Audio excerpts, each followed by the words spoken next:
bahas dalam pelajaran kita hari ini. Bagaimana kita dapat menyelaraskan komentar daripada Paulus yang banyak orang mengatakan sebagai komentar yang negatif tentang ketika dia mengatakan melakukan seluruh hukum Taurat dalam Galatia 5 ayat yang ketiga, dengan pernyataan positifnya tentang memenuhi semua hukum Taurat dalam Galatia 5 ayat 14. Kita coba dapat bandingkan. Yang pertama, kita dapat membuka Roma 10 ayat yang kelima. Roma 10 ayat yang kelima.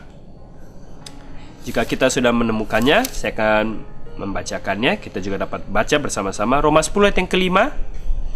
Di situ dikatakan, sebab Musa menulis tentang kebenaran karena hukum Taurat. Orang yang melakukannya akan hidup karenanya. Ya. Ini Paulus yang mengatakannya. Dan kita mungkin dapat melihat secara pengertian dasar, artinya orang yang melakukan hukum Taurat, dialah yang akan memperoleh kehidupan. Tapi sebelum kita ambil sebuah kesimpulan, kita akan lanjutkan terlebih dahulu.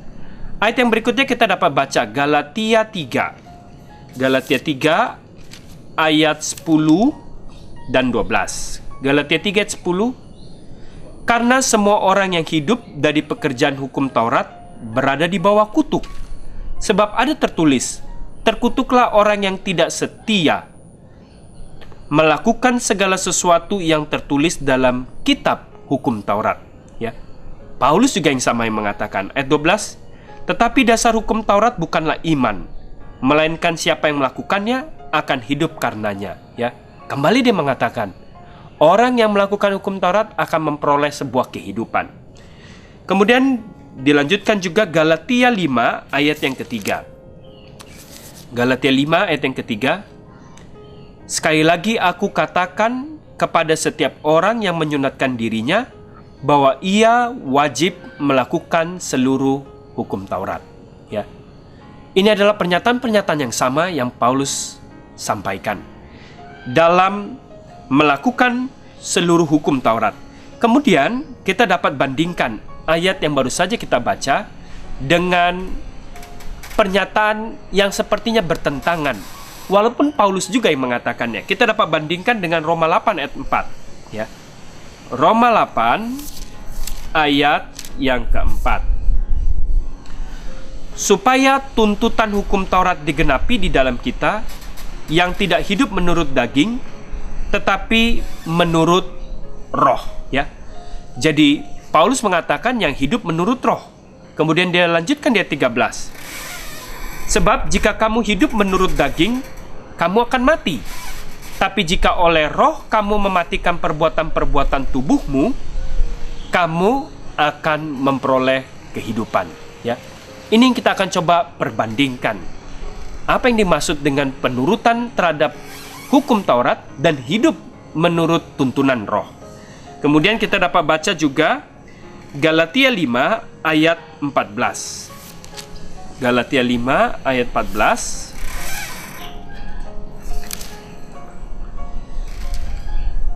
Dikatakan oleh Paulus, sebab seluruh hukum Taurat tercakup dalam satu firman ini. Ya. Paulus mengatakan, seluruh hukum Taurat tercakup dalam satu firman ini, yaitu kasihilah sesamamu manusia seperti dirimu sendiri. Ya. Ketika kita membandingkan pernyataan-pernyataan yang dinyatakan sebenarnya oleh Paulus juga, kita dapat mulai melihat gambaran yang lebih lengkap lagi. Apa makna sesungguhnya dalam memperoleh kehidupan ketika kita melakukan hukum Taurat tersebut? Banyak daripada kita melihat perbedaan antara komentar dari Paulus itu ada yang negatif, yaitu tentang melakukan seluruh hukum Taurat, ya. Dan pernyataan yang positif tentang memenuhi seluruh hukum Taurat. Mereka melihat ini satu paradoks atau suatu yang bertentangan. Sebenarnya tidaklah demikian. Solusinya terletak pada kenyataan bahwa Paulus sengaja menggunakan setiap kalimat untuk membuat perbedaan penting antara dua cara yang berbeda untuk memberikan definisi perilaku Kristen dalam kaitannya dengan penurutan akan hukum. Sebagai contoh, adalah penting bahwa ketika Paulus merujuk secara positif kepada ketaatan orang Kristen terhadap hukum, dia tidak menjelaskan itu sebagai melakukan hukum Taurat. Dia menyimpan frasa itu untuk menunjuk semata-mata kepada perilaku sesat dari orang-orang yang hidup di bawah hukum dan sedang mencoba mendapatkan perkenan Tuhan dengan melakukan apa perintah hukum tersebut, ya.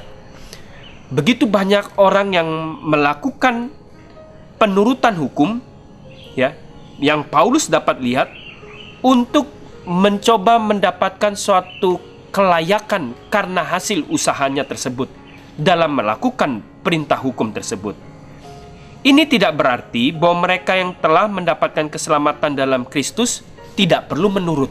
Tentu itu juga bukan maksud daripada Paulus. Bukan artinya karena kita telah memperoleh keselamatan yang secara cuma-cuma akhirnya kita tidak mau melakukan penurutan lagi kepada hukum Tuhan tersebut. Tidak ada yang bisa lebih jauh daripada kebenaran. Paulus mengatakan mereka memenuhi hukum Taurat. Dia maksudkan bahwa tabiat Kristen yang benar jauh daripada melebihi penurutan lahiriah saja, ya. Ini yang ingin Paulus coba terangkan.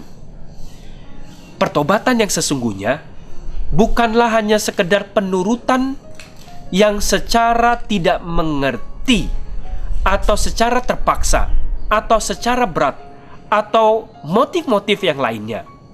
Penurutan itu haruslah kita dapat melihat suatu kabar baik di mana Tuhan telah memberikan suatu gambaran karakter dan kasih-Nya, sehingga kita dapat melihat hukum-hukum tersebut adalah suatu bukti kasih yang Tuhan berikan untuk keselamatan kita, sehingga kita melakukannya dengan penuh sukacita dan melihat bahwa gambaran hukum itu adalah gambaran karakter Tuhan yang ingin agar setiap anak-anaknya memperoleh suatu kehidupan. Paulus menggunakan kata memenuhi karena itu lebih dari sekedar kata melakukan, ya. Bukannya suatu melakukan, tapi kita dapat melihat memenuhi gambaran hukum itu.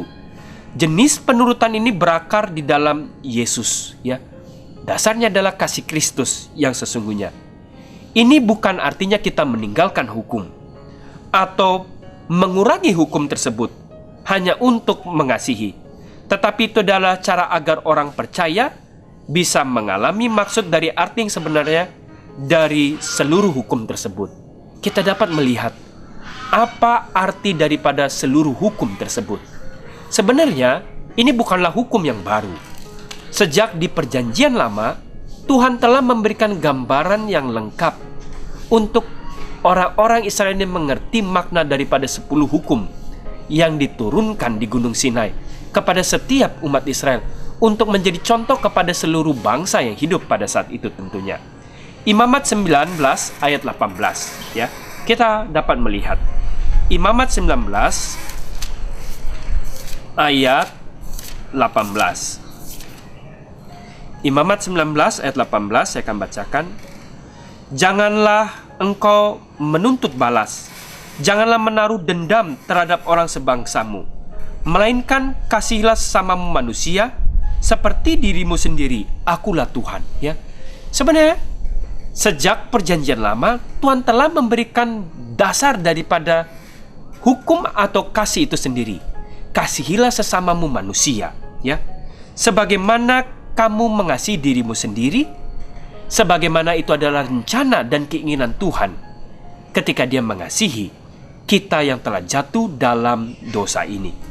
Kemudian kita dapat melihat Markus 12 ayat 31 sampai 33, ya. Kristus kembali sebenarnya mengingatkan, bukan suatu perintah yang baru. Markus 12 ayat 31 sampai ayat 33. Markus 12 ayat 31, dan hukum yang kedua ialah kasihilah sesama manusia seperti dirimu sendiri. Tidak ada hukum lain yang lebih utama daripada kedua hukum ini. Lalu kata ahli Taurat itu kepada Yesus, "Tepat sekali Guru, benar katamu itu, bahwa dia itu Esa, dan bahwa tidak ada yang lain kecuali dia." Kemudian kita dapat melihat ayat 33, "Memang mengasihi dia dengan segenap hati, dan dengan segenap pengertian, dan dengan segenap kekuatan, dan juga mengasihi sama manusia seperti diri sendiri, adalah jauh lebih utama daripada semua korban bakaran dan korban sembelihan." Ini adalah sebenarnya suatu pernyataan yang sama, kembali diingatkan oleh Kristus mengenai arti sesungguhnya daripada penurutan akan hukum Tuhan itu. Paulus juga menyatakan hal yang sama, ya. Roma 13 ayat yang ke-9. Kita dapat baca Roma 13 ayat yang ke-9. Saya akan bacakan. "Karena firman jangan berzina, jangan membunuh, jangan mencuri, jangan mengingini, dan firman lain manapun juga sudah tersimpul dalam firman ini, yaitu kasihilah sesama manusia seperti dirimu sendiri." Jadi Paulus sebenarnya dia juga mulai bertumbuh untuk melihat makna daripada penurutan kasih yang sesungguhnya. Penurutan hukum itu adalah suatu hal yang menuntun kepada kehidupan dan kebaikan juga, baik terhadap diri kita dan terhadap orang lain juga. Dan ini sebenarnya ada rencana Tuhan ketika Dia memberikan hukum tersebut demi kebahagiaan kepada setiap anak-anaknya. Meskipun itu adalah kutipan dari buku Imamat, pernyataan Paulus dalam surat Galatia pada akhirnya berakar pada penggunaan Yesus akan Imamat 19 ayat 18. Namun demikian, Yesus bukan satu-satunya guru Yahudi untuk menyebut Imamat 19 ayat 18 sebagai ringkasan dari seluruh hukum. Rabi Hillel yang hidup sekitar satu generasi sebelum Yesus mengatakan hal yang sama juga. Dia mengatakan, "Apa yang kamu benci, jangan lakukan kepada sesamamu. Itulah seluruh hukum Taurat," kata Rabi Hillel. Tapi cara pandang Yesus sama sekali berbeda. Dalam Matius 7:12, tidak hanya lebih positif, tetapi juga menunjukkan bahwa hukum kasih itu adalah harmonis. Tanpa kasih, hukum itu akan menjadi kosong dan dingin. Tanpa hukum, kasih tidak memiliki arah. Inilah yang ingin Paulus angkat kepada jemaat di Galatia ketika dia mengatakan memenuhi seluruh hukum. Landasannya adalah kita mengerti akan kasih Kristus dan menjadi bagian dalam diri kita ketika kita juga mengasihi sesama manusia. Kiranya Tuhan memberkati kita semuanya.